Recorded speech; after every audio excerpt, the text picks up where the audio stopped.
Hello and welcome to episode, once again, I can't remember, of the LFC Stuff podcast with me, David. We've got the usual crew and rabble of shite, and Josh and Shane this week. Basically, it's going to be pre-derby and a bit of, I guess, laughing at Manchester City as well as talking about possible this week. One thing that we don't normally do, which we kind of need to do, is if you listen to us on iTunes, if you can give us a quick little rating, because that helps us a lot. Well, it actually gets Thanks, us guys. Please like and subscribe. somewhere. Please like and subscribe. Well, yeah. Yeah. So yeah, if you can do that, that would be great. Because I think we do a lot in answering your stupid food-based questions. I think is kind of always one. Anyway, we can move on from that and move on to the Brighton game, which was on fucking hell. What day was it? It was a Saturday. Saturday, 3:00. Saturday, 3:00. Yeah.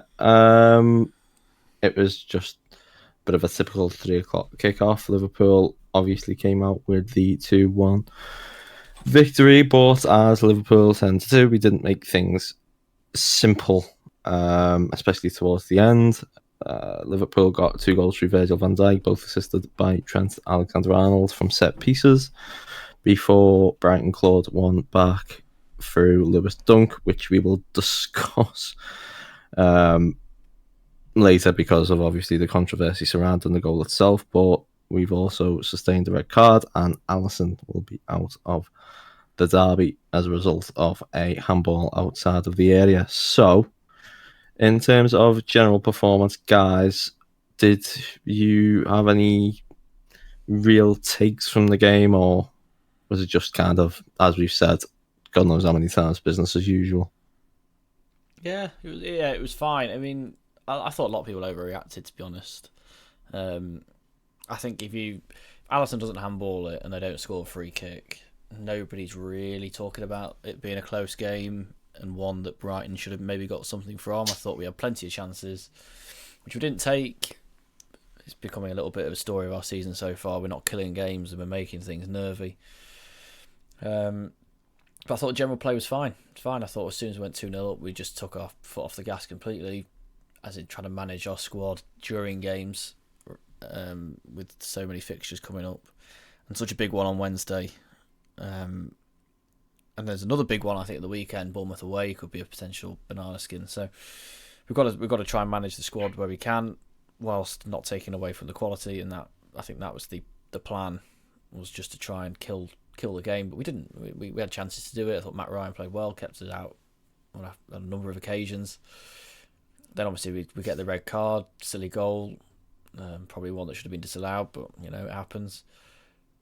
And then I thought we were pretty fine with 10 men. I thought it wasn't as nervy. Well, I say that I was trying not to watch it after the red card, but I think Brighton deserve a lot of credit for the way they played the game. Massive difference to what Chris Hughton's teams used to do.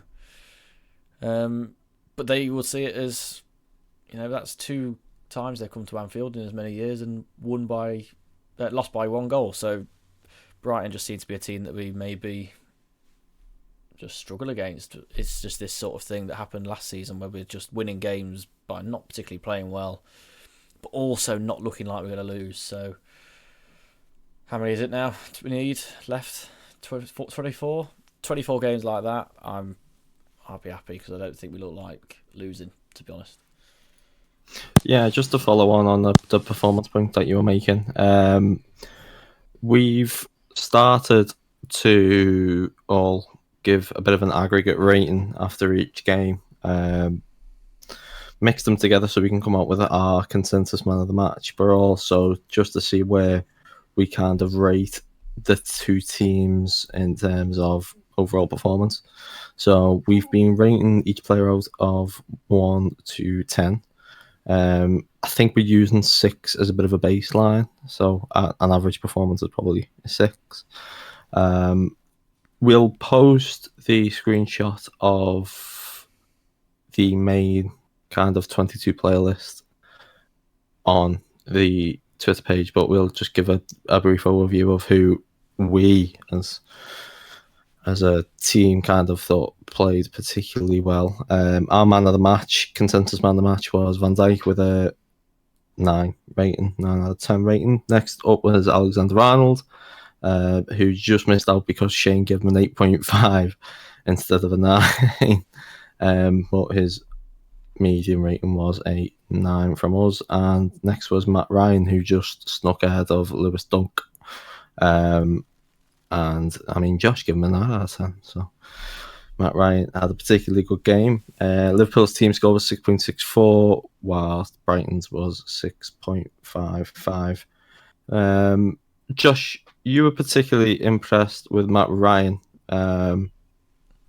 But overall, Brighton's game was pretty expansive. I mean, I've never seen a mid-table team come to Anfield in the last 2 years and play like that. They had 55% of the ball. They had, I think, 12 shots, 5 on target, which was ridiculously impressive. I mean, what did you think of the performance? You've got to give a lot of credit to Graham Potter, and I think it's why teams like his sorts of teams that when it's really hard to describe, because he could have easily set up to defend and he could have nicked a point, but in the long run that isn't beneficial to Brighton, because I've made this argument before that teams should go out and try and beat the big teams, because it stands you in good stead for when you're playing against teams of your level. You're not learning anything by just sitting back in a block and trying not to concede. Whilst that is an immediate bonus if you do get a point, or 3 if you're lucky, it doesn't actually give you a sort of indicator of how good a football team you are. So Brighton now can use that experience at Anfield. They put themselves into positions by being so expansive that they learnt something from the game. Yes, they lost 2-1. And at the end of the day, it's 0 points, which most people will look at. But coming out of that game, they would have experienced something that I think they would have had more. They'd learned more losing 2-1, playing like that, than they would if they'd set up with 10, 11 men behind the ball and drawn 0-0. Because they will now be able to reference in training, this is how we defend transitions better, this is how we attack spaces better, this is how we defend our own spaces better. Whereas in a low block, they wouldn't have had any of that sort of thing. And then when they go into a game, say Watford at home, and they're left with a conundrum, they don't know how to break it down, they don't know how to take advantage of so many spaces, whatever. So I think it was a really, really bold move, but a move that I think he's proved that they were going to do that anyway. I watched their game against Tottenham when they won 3-0 and they were just brilliant. Excellent. And it's this approach that all it needs is a couple of times a season against the big teams and you'll get a result. And he's done it against Spurs. They played really well against Liverpool. But for them, I just think there's so many more positives they could take from losing 2-1 than if they'd set up, park the bus and draw 0-0. So fair play to them. Really, really fair play to them. I watched this Swansea side, especially when in the game against Manchester City in the Cup. They really took them on, really had a go, and they were unlucky, obviously, because I think it was VAR that day that lost them the game. So it'll be interesting. I don't know, have City played Brighton yet? I think they have. Can't remember. I think they have at the Etihad, but I think Brighton did get some chances in that game, like they did at Anfield as well. I'd be interested to see that game at the Amex. We've got to remember, obviously, Graham Potter's new to Brighton. He's just signed a 6-year contract, so he will be getting them better every week. So yeah, really fair play to what they did, especially with a squad that isn't really his. So a lot of the players were actually from the Houghton era. So yeah, full credit to Brighton, but I just think the savvier team and the more experienced team won it at the end of the day. But their performance was an interesting contrast, wasn't it, to the games against Chris Hughton's team? I think both games were tight 1-0s that were settled by Salah, and we barely had a chance. But like you said, it wasn't as competitive a game this season with Potter's more expansive football. But you think it should stand them in greater stead for actually coming and having a go. And yeah, like they're they're a pretty good football team. Be interested to see how they finish up this season. But The thing yeah, that really, I'm all for the lower teams coming and trying to play football against Liverpool, because it only works to our advantage. I mean, the super kind of impressive thing for me was that they left Morpay and Trossard on the bench, who were probably their best of attackers. They were playing this kind of weird formation without the ball. It seemed to me like they were dropping down to a three at the back. I don't know whether Stevens was dropping in. I can't really remember too much, to be honest. But they just didn't seem to have any gaps anywhere, like at all. It was so tough to break them down. But they were ridiculously positive, and they defended with the ball as well.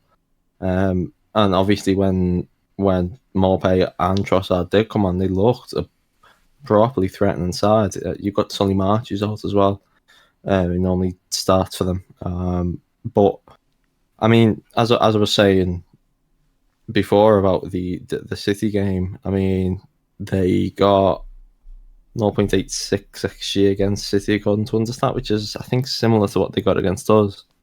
So they've got a bit of a record of doing this, and they conceded in the first minute of that game, so they were constantly chasing City, which you just don't want to do at the Etihad. But I think that Graham Potter pretty much nailed on as a future England manager. I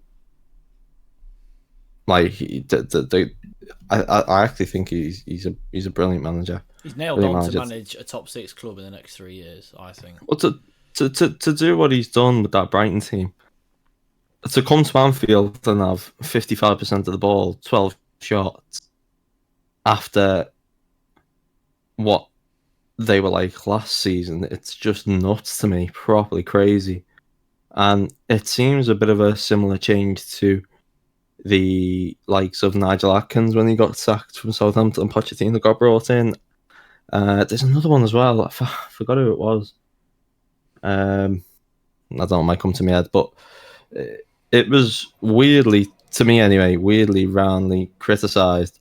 But at the end of the day, Brighton are kind of sticking to a philosophy in terms of the signings that they're making, and they got the manager in to finally utilise the players that they brought in properly. And I mean, it's paying dividends for them. Personally, I wish them nothing but the best, because I was super impressed with them, and I'll certainly be keeping an eye out for them this season. Respect from a Liverpool fan. Respect. Just a quick one, Shane. Aaron Connolly. Yeah. Of course, we've spoken about Ireland's amazing depth up front. We have. What did you think about Connolly? I thought he looked like a 19-year-old striker who came up against the best defender in the world. It'll be a good learning experience for him, I think. He did actually. He did benefit a couple of times from doing the small man thing of you. It's almost impossible for a foul to be called against you, and he would just. There was early on. He just like Lovren goes up for header, and Connolly just runs into him and forces a weak header out of Lovren, and then it drops to a Brighton player, and it looked like that they were in. It was actually, I think Lovren ends up blocking his shot or someone else's shot on the edge of the box. But it was any time he went over to Van Dijk's side, you could see that he's quick, and then he was making Van Dijk have to actually sprint, and Van Dijk was just too good for him. But not his best game, but he's a bright hope for Ireland. See, the reason I gave him the reason I gave Lovren particularly a 6, and I gave Connolly a 6 in our ratings, which was Josh gave Connolly a 5. Brit. No, it was purely for the reason Shane just said. Is that it's not a reflection on him as a player. It was just that game. It's just his performance. Yeah, it was just that game. You can't expect more than you probably can't expect more than a 6 from him, really. Yeah. So I'm not panning the lad. He'll be a good player. No, I was just saying. He's proved that when destroyed Spurs on his own. So yeah, he'll be a good player, but No, I don't I think it was his thought best game. I was really impressed. Which this doesn't necessarily take too much now, but it does take just for a 19-year-old to be doing this so early in the game was really impressive to me. He seemed to have the reading of Lovren really early, and where we all know that Lovren likes to get dragged out and he likes to challenge his man, stay tight, and is susceptible to the flicks to the side of him or in behind him. And I think that Conley noticed that pretty early. Brighton did have a chance in the first half. I don't know who it fell to, but exactly that happened. He just seemed to drift over to Lovren's side and then drift deep, dragged Lovren out, and played around him. And Brighton got a chance out of it. I was kind of impressed by that kind of stuff from him. He seems an intelligent little player, but in terms of his play style on that day, particularly, I think my dad likened him to Dan James, which I kind of saw in a way. That's an insult to him. No, but in terms of he's small. He's like he's just a little small guy who runs like a whippet and just doesn't stop running. Does that mean he's going to turn into Shane Long? That's not really. Well, it's not really what he wants, is it?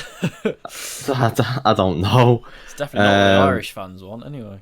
That's definitely not what the Irish fans want. No. But they've got Troy Parrott, haven't they? And yeah. I still think he's a football manager, Regis. How can you have a name like Troy Parrott? So's Oliver Skip. They've got plenty of them at Tottenham. Yeah, but just a quick. Wait, is Oliver Skip Irish? No. I was just talking we were talking about Everton. Have you seen the guy? He is the biggest Brit ever. Yeah, that's why I was like, no. The guy looks like he was an extra off the Crown. It's like he's not ours. No, I was just talking about Football Manager Regents. No, but yeah, I noted a quick quote from Aaron Connolly on Van Dijk from the Brighton and Hove Independent, where he said, there was one point where I thought I was in, and then he comes back and told it back to his keeper, and I'm just thinking, sometimes you have to appreciate you're playing against the best defender in the world. To play against someone like that at 19 can only help. Obviously, he's a brilliant player, so it was tough, but I thought it did okay. We just need to focus on Arsenal now because the games are going to come quick now.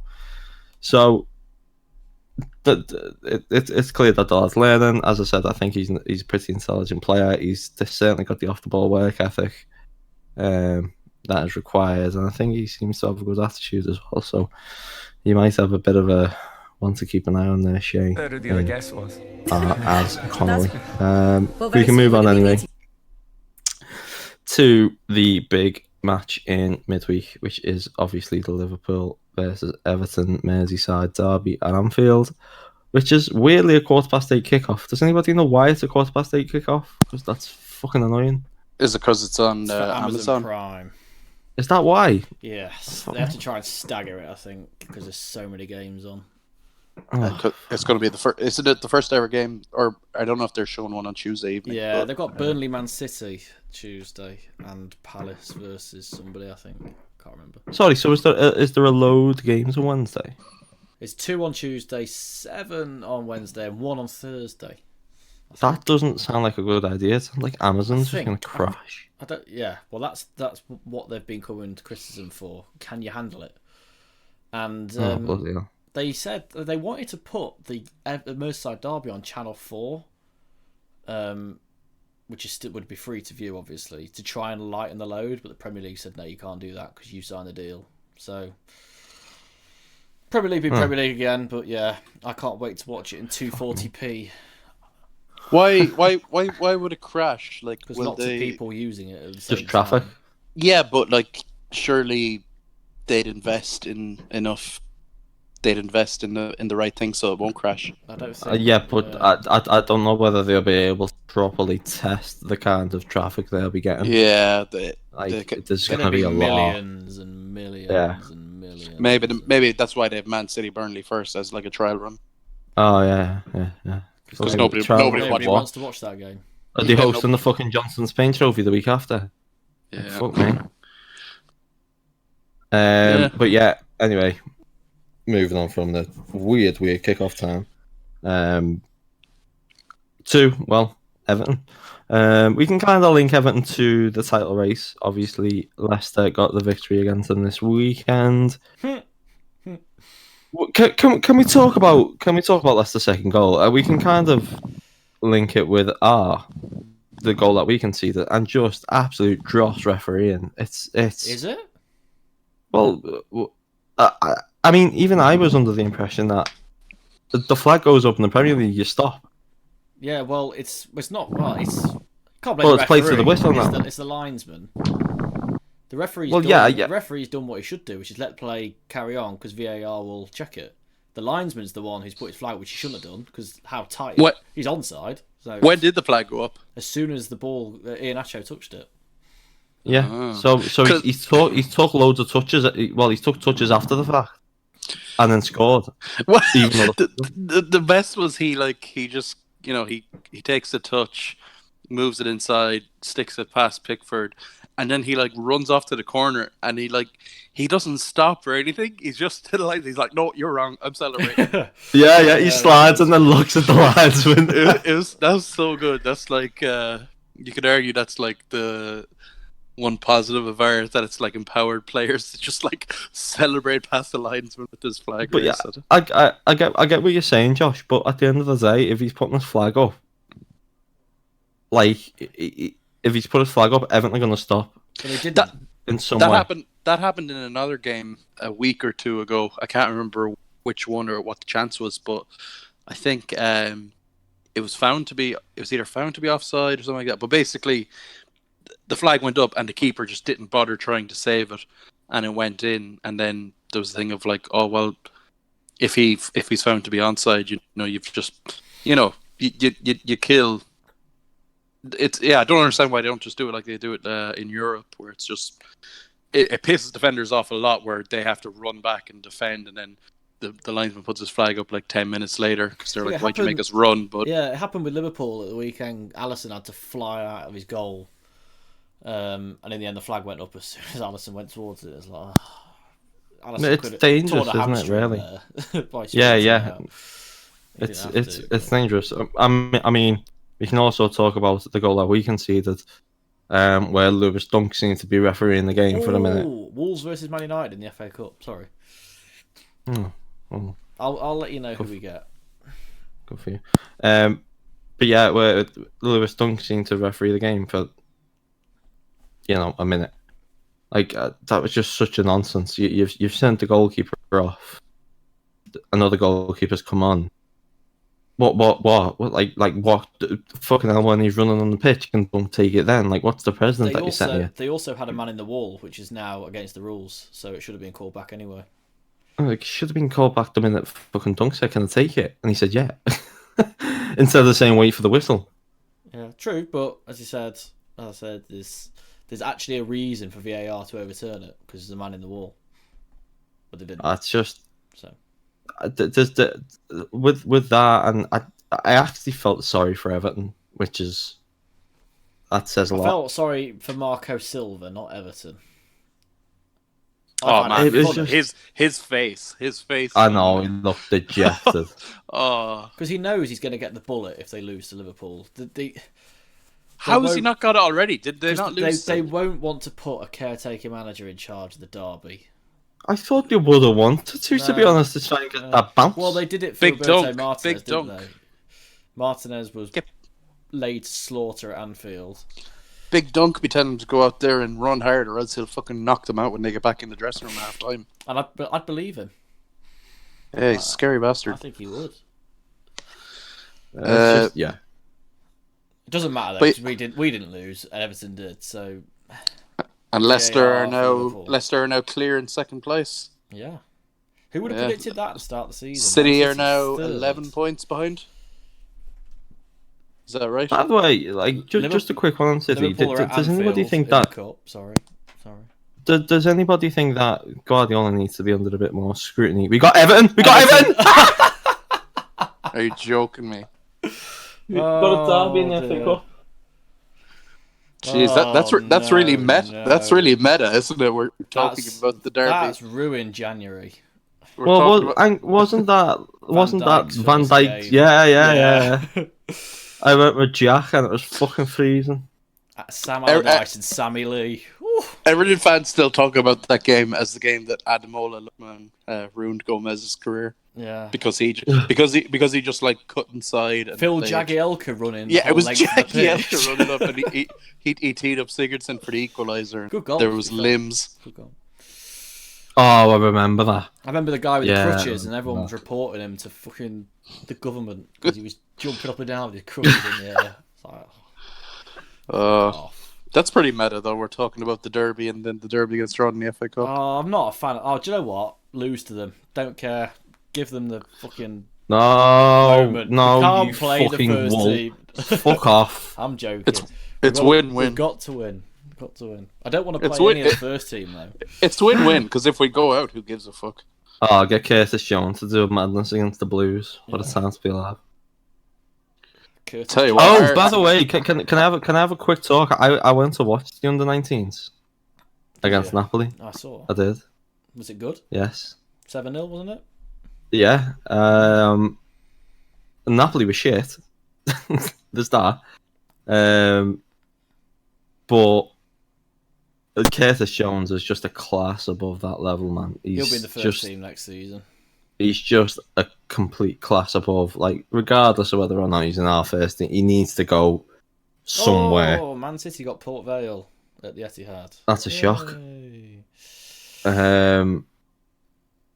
Yeah, it's like he's a complete another level above. So is Harvey Elliott, to be honest. He's what? Harvey Elliott was just 60. Yeah, Harvey Elliott was sitting this big 6 foot grok left back on his ass constantly. He couldn't get near him, and I mean, I think I tweeted it that the thing I kind of liked about Elliott is what people were taking away from the game was that clip of Jones telling them to shut up over the penalty. But I mean, I thought Elliott had a great game. As I said, he kept on just absolutely destroying that left back. But when he came off just in front of us, and he was really annoyed with himself, just in terms of he thought he could have done better, and there's me thinking he had a great game. So nothing wrong with a bit of, I don't know, bit of self-criticism. Just got to hope that it doesn't kind of manifest itself into something poisonous, and that he does kind of get himself on the straight and narrow and stop calling people mongs. But you know, there's definitely a couple of great players in there. Elijah Dixon-Bonner was also really good. Louis Longstaff. As if that's a real name. Some of the names that I do hear, I know, and they're always double-barreled, for fuck's sake. Yeah. You can there's going to be a double-barreled England team pretty soon, isn't there? I'm fairly certain Dixon-Bonner wasn't that the kid we got from Chelsea? He was really highly rated at Chelsea, and I think he came up to us a couple of years ago. But yeah, he's very languid. Very good player. Nico Williams played. He was okay. Apart from that, everyone else was okay. Louis Longstaff got 2. The jewel on the Longstaff family crown. And Jack Kane. I think it's Jack Kane. I think his name is. Or I don't know. He was quite good as well. Is he Herbie Kane's son? It's CAIN, not KAN. Herbie Kane's son. Yeah, well, since Herbie Kane is 38. Yeah. Herbie Kane's Jordan out his pension in a few years. Yeah. But yeah, anyway, we can move on to the derby now that, again, there's another derby. Yeah. Do you reckon that we should be a bit more attacking in our outlook? We are given going to fucking hammer them. Well, okay. Given, I mean, I think we've seen Silva's template for the match against Leicester, to be honest. They played very well against Leicester as well, up until the last 20 minutes when they. To be honest, I didn't actually watch it. Yeah, they deserved to be 1-0 up, but as soon as they made it 1-1, there was only one team in it. But the irony is they had 2 really good chances to go 2-0 in front, and it's It's just Oh, it's you just- mean did Leicester get relatively lucky again? That's a shock. I would say they created their own luck in the way they approached the last 25 minutes. I thought indeed he was absolutely amazing. So was Kelechi Iheanacho. Why he couldn't score in the last minute of a game last season in a certain I match, know. I don't know, but I know. all is forgiven. Yeah, he came on and assisted the equaliser, scored the winner. I think he hadn't had a goal contribution in over 13 months. He hadn't scored He since didn't, September last year. Yeah. So Yeah. A long time. I'm just looking at the I'm just looking at the XG. Yeah, and I can't help but notice that Jamie Vardy had a 0.4 rated header, yes, which is fucking crazy given. it was a really good bit of movement as well. It was proper Jamie Vardy-esque.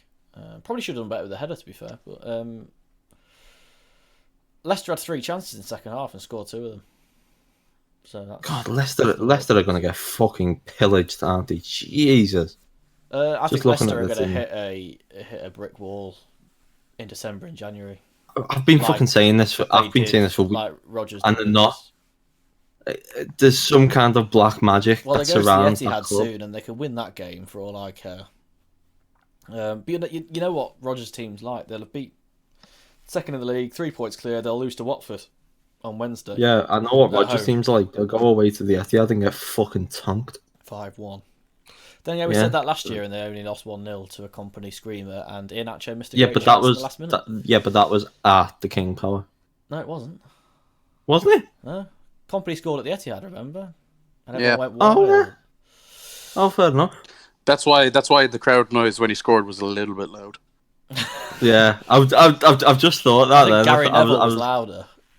I was going through them, but like Soyuncu's definitely going to be a target. Pereira, I've spoken about Pereira. Right in the league. Yeah, he's someone needs to buy him as soon as, because to be honest, so we have both. don't suggest moving Johnson Smith, please. I had this argument with my uncle and my dad the other day. It was in those games that Klopp quite clearly doesn't still trust Trent. Ricardo Pereira in there. It's better than Nathaniel Klein. But the amazing thing going into that game as well was that per expected goals and all that, a lot of things actually had Everton down as having been a better team than Leicester this season, which is quite funny. Yeah, I was looking at the league today. It's only because Leicester battered them in the second half that Leicester now have a better expected points and expected goal difference, which is pretty funny because in reality Everton are now 17th with 14 points and Leicester are second with 32, more than twice what Everton have. So it was just in the first half you're like, oh wow, maybe there's going to be some regression. Everton have been the better team here, and then Leicester actually turned it on and were really good. Expected points wise, Everton 7th. LOL. But mind you, expected points wise, I think City are 5 points ahead of us. They're gonna give it to the caretaker manager. He's gonna come in. He's gonna reap the benefit of that, and then they'll give him the job, and then he'll be crap. I just think expected points should be taken with a bucket load of salt, because I don't really like. Well, it's good. It can be good though. It can be good though, because you can have things where some people prefer to rank the teams by their expected goal difference, but you can have things like where City absolutely duke it by hammering Watford both on the score sheet and on the table, but then they'll have a tight game with Norwich or something. So it's kind of I think it's handy. It's like any stat. It's on its own. It's incomplete, but I think it helps paint the picture. They had a very tight game at Newcastle, didn't they? Yeah, that was another robbery by the sounds of it. But it's one of those ones that it might look like XG. They played really well. It's like they played like us, where they somehow get a decent XG score, but you watch the game and you think, how? Yeah, it's not what you expect from City. I mean, Sterling missed an absolute sitter with 30 seconds to go. Yeah, it was a good pass back. He missed. Yeah, that was. I had my heart in my mouth. I was only watching back the highlights of it, and I had my heart in my mouth. I was like, "What?" It's actually a very But, good save because it nearly goes underneath his hand. But yeah, I did not expect to be 11 points clear in December. Start December. Well, 8. We're 8 points clear. Of City. I don't think Leicester are a credible threat, personally. Yeah. It's almost like it's like no one wants to be second. It's Because even Chelsea fucking lost this weekend. I mean, the thing that I'm worried about is have City just given us loads of rope to hang ourselves with. Because I know what Liverpool are like. We're the only team to have been top of the Premier League at Christmas and not won it. Three times. I mean, 11 points clear of them definitely flatters us. I've no problem saying it flatters. Yeah, I've seen January's fixtures and I am flatters is a bit of an understatement, to be honest. I am not happy with January's fixtures. But it's as well. It's one of those teams where, like, if you just take every result as proof of a team's quality and you don't subscribe to believing in XG, and you're like, oh yeah, we're winners and we get things done. And to an extent, I think that's, like, because it is the whole mentality monsters and all that, and we definitely do take our foot off the gas when we think a game is seen out. But that's why we've got a far better fucking injury record than City as well, because we do kind of conserve ourselves. There's clearly a conscious effort to kind of pace ourselves, which we weren't doing in the first couple of seasons under Klopp.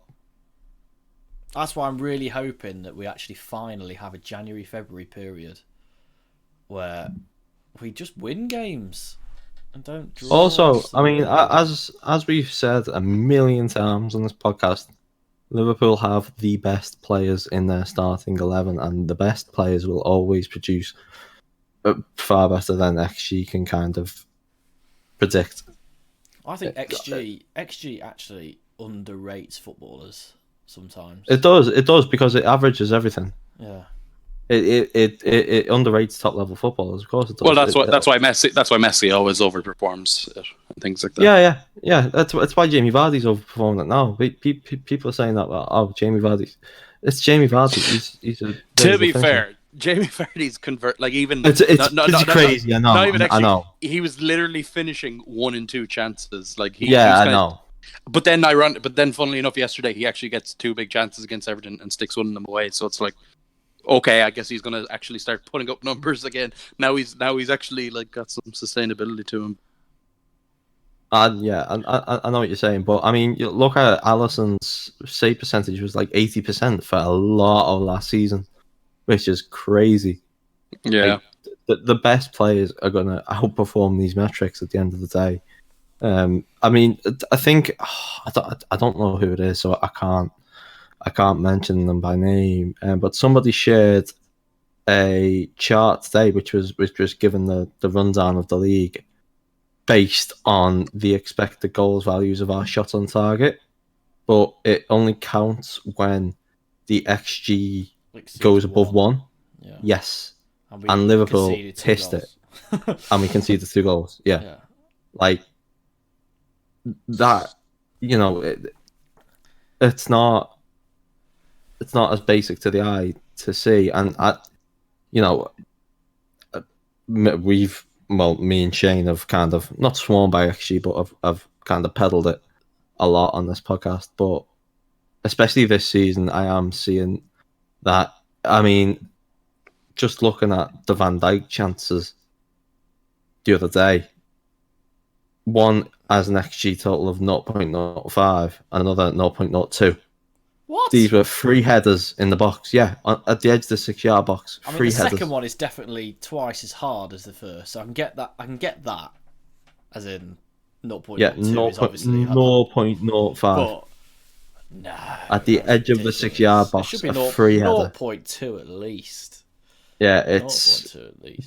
That's why I was saying about the Vardy chance before. Are you saying that he would score 2 out of 100 of those headers, Van Dijk? The average player would.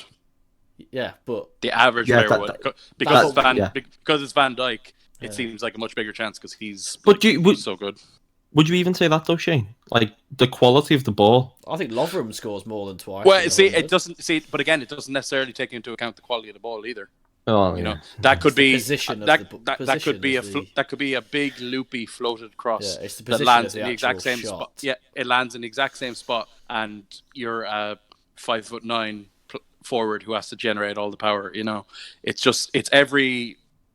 And that's why it's important not to get too hung up on like an individual shot within a graph from a game. But it's like No. it's how you have Trent putting in the wickedest ball possible, and then you have the man mountain on the end of it, you know, and that's why it looks like a lot easier chance. Whereas if you just take it in terms of like pure maths, then yeah, you only score those 1 in every 50 or 2 in every 100. Yeah, but that kind of is the point that we're making. Yeah. Having that delivery, yeah. the quality of delivery and the quality of people on the end of it. Yeah, and it's just, but people will use this as a stick to beat us with. I mean, that even the Mane chance, which I mean, did it look as good a chance on TV than it was in person? I thought it was a great chance. Is that the one where he's on the right side of the box? Yes. Yeah, I thought it was. It should have been pretty simple. I mean, that's got a lower XG rating than Vardy's header against Everton. It's because it's from wide. I know. Vardy's header was I know. slap bang in the middle of the goal. Yeah, it was. Yeah. Well, I mean, there's just kind of caveats to this. That I think this is where I'm going to say football statistics rubbish. We're 11 points. There's only one statistic that matters. Yeah. Well, yeah. The funny thing Hodgson is, Lewis Dunk's free kick has a higher XG total than Van Dijk's 2 headers. Is it because it was an open goal? Well, no. No, but I don't know why that would be though. It's ridiculous. Because free kicks on the edge of the box. Yeah, they're like 1 in 10. Do you know what? I hate it. It's ridiculous.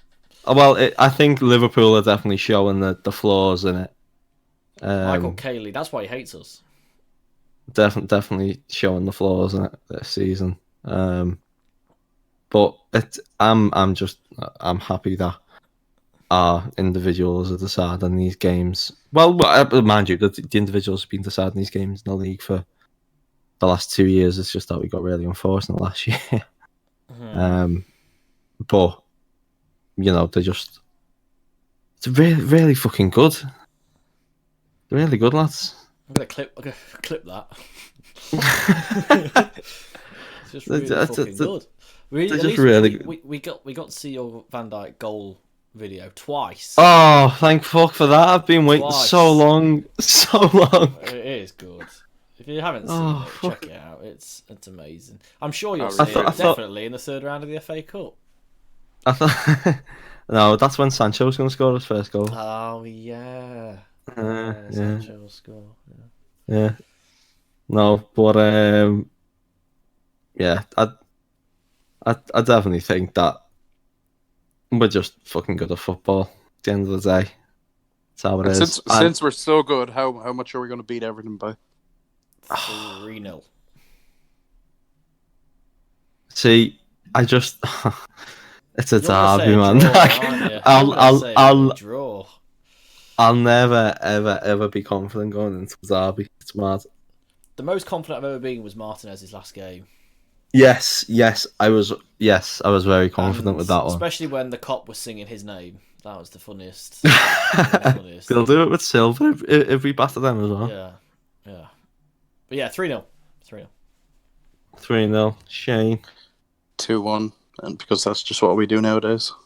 Who's scoring both Everton's goals? Richarlison picked up a knock against Leicester as well. He was struggling towards the end. Well, the good news keeps on coming. Holgate's going to start, isn't he? Yeah, he was actually alright against Leicester as well. He gets done for the winner, though. I'm actually ecstatic. There's an Everton fan on my timeline at the moment saying that the FA Cup is rigged because we've got Everton and it's an easy draw. It's an easy draw. Oh, that's glorious. How far the mighty have fallen. I'm gonna go 3-1. I think if you go back and have a look at all my predictions, I think I'm like Martin Lawrence, where he predicts Liverpool wins and draws every single week.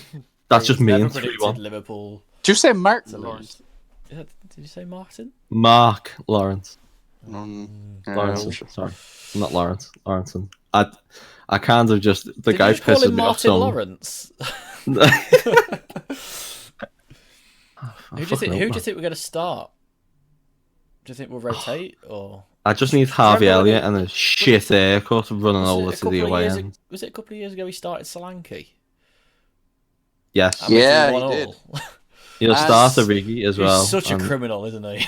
Oh, by the way, sorry. Talking about the criminal, can we talk about Origi? Oh, this time last year? Fuck me, he was shite. Oh, I wanted to talk about this time last year. I thought Lallana was fucking criminal when he came on. He at least Lallana moved. Like, fuck me. Very slowly. Origi turned like a fucking 26-ton truck. It's just, yeah. Thanks, Divock. Thanks for the goals. Thanks in for the the Champions memories. League. It's time to go. Yeah, but it's time to go. Especially when Jaden comes in. That's Jaden. Because Mane could play up front. He has done before. Salah can play up front. I think that's the perfect thing, to be honest, because I think that's been the main issue with Salah this season. What do you think? 4-2-3-1 with them as a front four? Yeah, I've said this for ages. I've said this forever. Sancho right, Mane left. Sancho on the right, Mane on the left, Salah up front, and Firmino behind. That means you need to sign another striker. Or an attacking midfielder. To be honest, I mean, what do you guys think about Firmino's form recently? I think he's just been Roberto Firmino. I don't know. Has he ever been consistent? Really? I'm not on about his goal records. I'm more on about his influence. To be honest, has he ever consistently? Consistently? Because he's had spells before where he's just drifted through games. I thought he was brilliant to start the season. And he was. Yeah, he's maybe cooled off a little bit. I thought he was good against Palace and got the goal. Missed a couple. He missed a decent chance, didn't he, on Saturday? Good save by Matt Ryan. Yeah, it was a good save. I don't care as long as we're winning games. Quick one to keep an eye on in the next round of the FA Cup. Leeds are going to the Emirates. That'll be a great game. Who do you think as favourites? Who do you think are? Who do you think Arsenal will get? And Nuno. Yeah, I think they'll get Nuno. Do you think? He's way out of the odds now. They should throw everything at Allegri. Well, Allegri says he doesn't want it now until at least the summer. Apparently. See, they're really let Cardigan model Youngberg. He also can't speak English at all. The real interesting thing I thought about Allegri was when I saw that, that top 10 manager spends. I didn't realise how much money he has spent in his career. He's spent a lot of money. I think he burnt for a bit at AC Milan as well, didn't he? Yeah, he did, yeah. They spent a bit at AC Milan, but then a lot of that as well would have been at Juventus when they had high... Was he really calling the shots at Juventus, though? No, but what I'm saying is he's had a lot of very expensive tools. Yeah. Yeah, but as I'd say... Emre Can, a tool.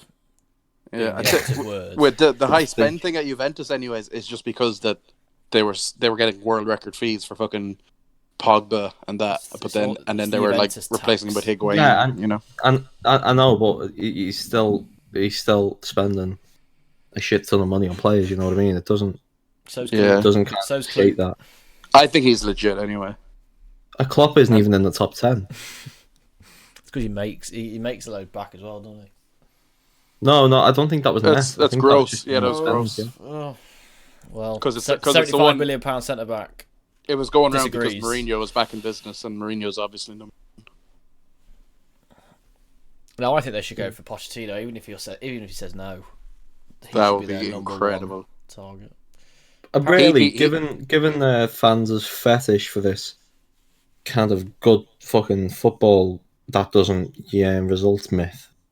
They should probably be trying to move heaven and earth to get Ten Hag, but I think he'll probably end up going to Bayern. Yeah. Well, I hope it is Nuno, because I've got a bet on Nuno to be the manager. I think it will be Nuno. I think they are if they do it before Christmas, that'd be great, because we have Wolves in the space of 2 weeks back to back. 2 or 3 weeks back to back. I don't know whether they'll get him mid-season. Like, I think they might just give it Ljungberg until the end of the season. But well, if they play anything like they did against Norwich, they are fucked. But I don't think Arsenal fans have realised that their team is shit. Like, for some reason, they're comparing themselves to us. Like, can you see a manager coming in and kind of making? They should be so much better. They should be so much better. I was saying it when Emery was, because Emery kept doing this crap halfway house thing where I was like, yeah, I've got all these great attackers, but I don't want to play them, so I'm going to try and have a balanced team, and just like achieving nothing because you're having like an even worse defense than Wenger had. He plays Football Manager unbalanced. That's.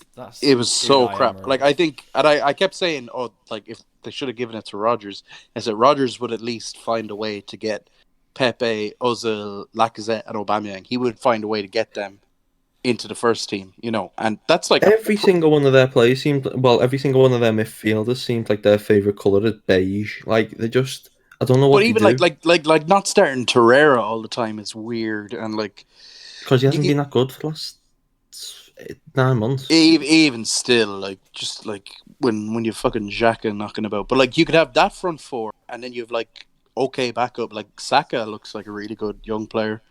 Then you could have like a holding midfield too of like Guendouzi and Torreira, and you have Ceballos who's still knocking around as well, so you can flex him into like a midfield 3 or whatever, and then the fullbacks are potentially good with Bellerin and Tierney, and then just they're a bit of a Bermuda triangle down at the back, but you know that's what transfers are for. So I think the squad is such a fucking mess.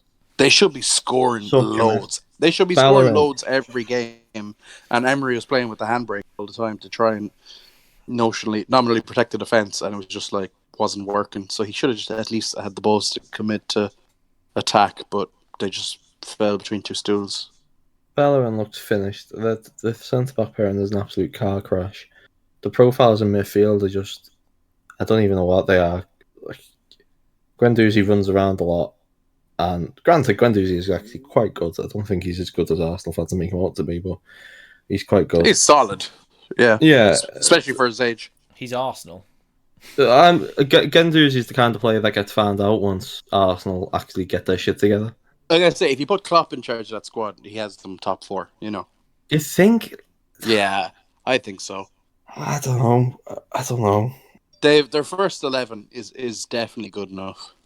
I don't think they have midfielders as reliable as ours. Don't get me wrong, Klopp, Milner, Henderson, Wijnaldum.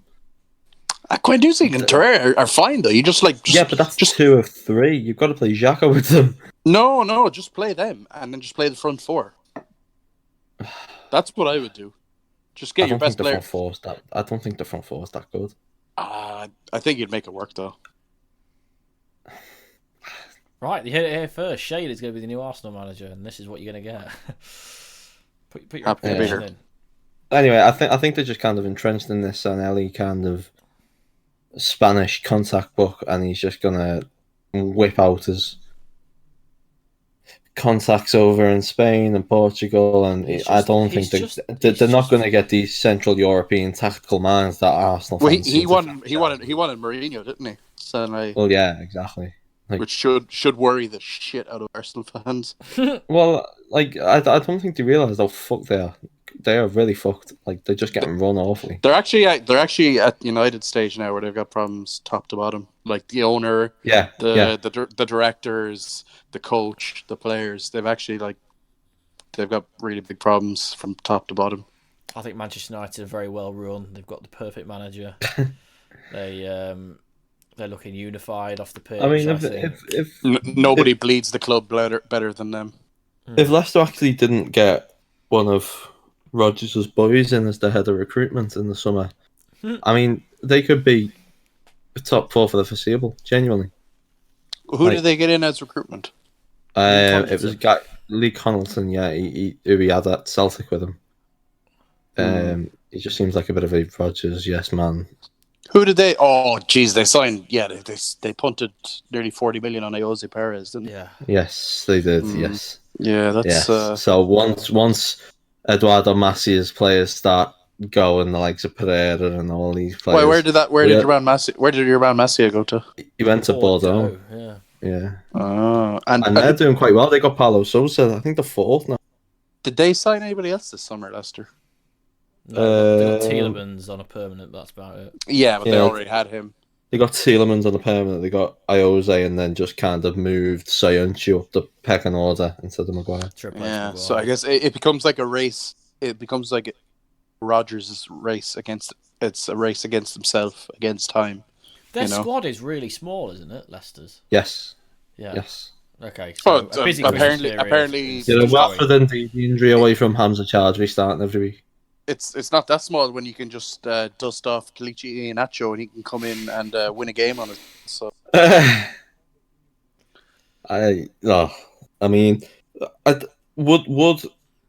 would Leicester get Champions League and then losing Rodgers be the worst thing? It's the best thing because he can't manage in Europe. Well, if you've got to think of who they could potentially track then, and they can get another head of recruitment in to not kind of completely ruin the squad like we've seen at Liverpool. Do you think Pochettino will go to Leicester? No. You know what? If they finish second. You know who would probably be a really good shout would probably be Potter. Yeah, it's funny enough. Yeah. Do you know who I think would get the Leicester job because he's white, British, and has brought Bournemouth up from League Two to the Premier League? It'll be Eddie Howe. I think Eddie Howe might go to Everton. He's an Everton. He's a boyhood Everton fan, isn't he? I know this gets mentioned every time he sacked the manager though. I don't know. I think they might go for Howe. I think they should have Sean Dyche as a punishment for being Everton fans. They should get the real greatest Everton fan manager up in Glasgow. Oh, yeah, that's Steven Gerrard. Stevie me. Well, we might have Davy Moyes back soon, which will be all fun and games. God, yeah. What year is it? Oh, don't worry. Pat Nevin was saying Pat Nevin had a great time on the Totally Football Show. I don't mind Pat Nevin. Oh, I know, neither do I, but fuck me, he was awful this week. He said that the Everton job was a job that anybody would want. He said that Reece James was as good or better than Trent. What was another one? He said he didn't want to speak about Mane because he has started diving again. Yeah, so he had a bit of a nightmare. Just to let you know, future Liverpool winger Jadon Sancho has come runner-up in the Copper Trophy, also known as the Golden Boy Award. That's in the Ballon d'Or Award. It's weird, like the young Ballon d'Or. Virgil van Dijk might win the real Ballon d'Or, but he won't because everybody hates defenders. Everyone. Look, just a quick one because we are running to the end of time. Do you guys really think that Van Dijk deserves it? No. Do you think he's at the best? Nah, if it's individual awards are crap, but if you're doing them properly, Messi should have won it pretty much nearly every year in the last decade. Messi was better than Van Dijk. Like nobody comes close. It's the fact that and they always disproportionately weight stuff into the glory, so that's why Riyad Mahrez is in there ahead of Sterling. Riyad Mahrez is ahead of Sterling. Yeah, because African Cup of Nations, I guess. The one thing that puts Van Dijk in contention though is the Champions League. And I'm blue in the face arguing that Matip I think was more impressive than him in 2019 in the Champions League. Yeah, in the Champions League, I wouldn't say in general. Well, that's what I'm taking into account. I think you can argue a case for Matip, but Matip is officially the most. He's officially the unsung hero of the team because wasn't he the only one? There's what was released this week or last week? It was 10 of the starting 11. They were all nominated for something. I can't remember what it was. Sorry, just a quick one. That Copper Trophy, Matthijs de Ligt has just been announced as the winner. Does Trent Alexander-Arnold exist? Does anybody know? What? I don't think he qualifies. I think he's too old for it. Too old? No, he's not. He's not. Harry Kane won Young Player of the Year in the Premier League last year or 2 years ago, and he was 20. Maybe it's I think it might be for loser players who haven't actually won. Because Mbappe isn't in it either. Trent is 21. Unless it's under 20s. Under 20s. Oh, the only thing I can assume. Yeah. Strange one. Well, Trent's the 19th best player in the world, apparently. So he's the real winner. Yeah, how fucking how absolutely nuts is that? Yeah. How fucking crazy is that? How far he has come. It's proper mad. Properly crazy. Bernardo Silva and Riyad Mahrez the head of Raheem Sterling. By the way. So are we gonna live stream the rest of the awards then, or are we? Is that us for this week? I'm having fun just looking through it, mate. I just saw a really funny tweet that I just retweeted. You should read it. They're all arriving in Kiat. The Ballon d'Or has just arrived in a Fiat. Wow. I mean, Fiat owns Ferrari. They could have just used. Why don't they just use a Ferrari? This is it'd be two on the nose. Fucking top-notch content. If it came for a Rolls Royce, then Van Dijk would have won it. Messi's took his kids, by the way, so he's definitely won it. Yeah. Either that or Matteo lied and said he was told that he won. Can you imagine Van Dijk walking up to Matteo in the background like giggling? Matteo wanted to meet Van Dijk, that's why he's there. Yeah. Haha, Daddy, he beat you. Fucking, what's his name hasn't even shown up. Ronaldo hasn't even shown up. He might be going to the Serie A Awards. Are the awards taking place in America? France. Oh, yeah, I get it. Oh, you got there in the end. Sorry. Hey, well. I'll edit that bit out. Yeah. Is that us for this week then? It is. If we lose to Everton, we're never doing another one. So. Yeah, that's our usual policy. If we ever lose a game again, the podcast is cancelled for real this time. It's funny, we've only lost. Wow, Didier Drogba is mega ball. What I would say is that we've only lost one game. It was the first ever episode. And it was our first episode. So we should have Yeah. just ended it there, to be honest. Yeah. How many games is it now? That was the universe trying to tell us. Yeah. Don't do it. Yeah. All right, lads. It's been real. Yeah. It has. Don't forget to give us them reviews, please. Very much appreciated. There's only one button. It's only a 5-star one. That's the one you need to. That's the one you need to press. So, yeah. We asked for a 6-star, but we were denied. Yeah. I know. Not big enough. Apparently. We just got an email back saying unbearable. Who knew? Anyway. Nice. Thanks, guys. Nice to finally be back. We should review everything again, hopefully, next week. And unless we lose. And then we'll go into Harden again. So, yeah. Okay. Bye-bye, everybody. Slán.